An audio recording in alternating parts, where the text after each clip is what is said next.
Hi there. I'm Roger Kirk, nurse practitioner here at Preferred Medical Group, and I'm just going to spend a few minutes talking with you about the coronavirus, or COVID 19 as it's also known. It is a virus, it does make you sick, it is potentially dangerous to certain populations of people. But while we don't know a whole lot about it, that's the worst part. We don't know exactly how it's going to go from here.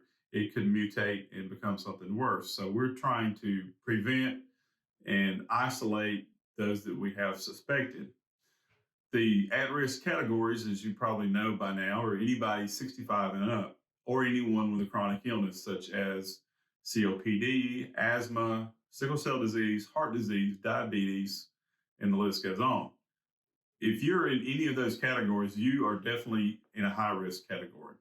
Children don't seem to really show a lot of symptoms from it. However, they can be infected with coronavirus or COVID 19.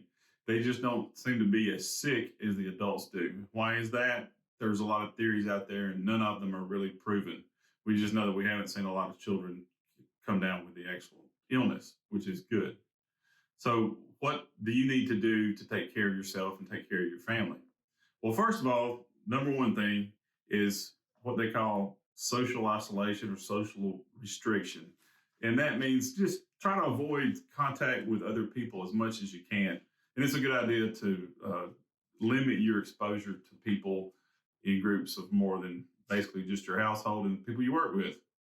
Secondly, hand washing is the number one way to prevent infection of any type. Hand washing is vitally important to prevent spread of illness, flu, strep throat, stomach viruses, you name it.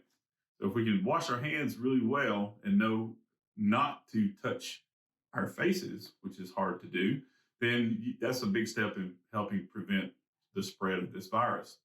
And thirdly, if you have symptoms of a potential COVID infection, let your doctor know. Don't necessarily run right to the doctor, but let them know.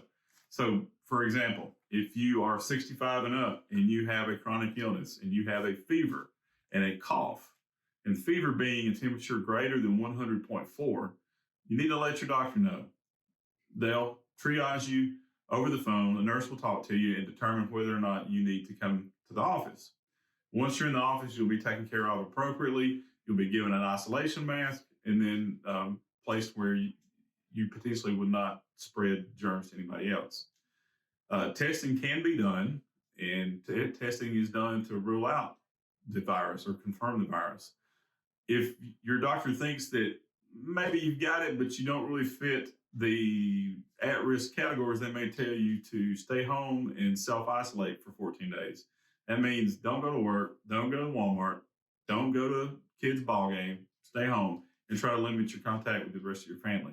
That's hard to do, but it can be done. And most of all, just be aware of your surroundings and people who are around you that are sick. People may be running the fever, may be sick, coughing, runny nose, sneezing, and just avoid sick people, which those are all common things that we do during cold and flu season. But right now it's a little bit more urgent and everybody's a little bit more scared about it.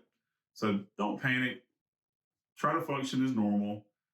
We'll adapt to these changes, but we'll all get through this, but we'll all get through it together. Good hand washing, avoiding sick people, and call your doctor if you get sick. Thanks, and have a great day.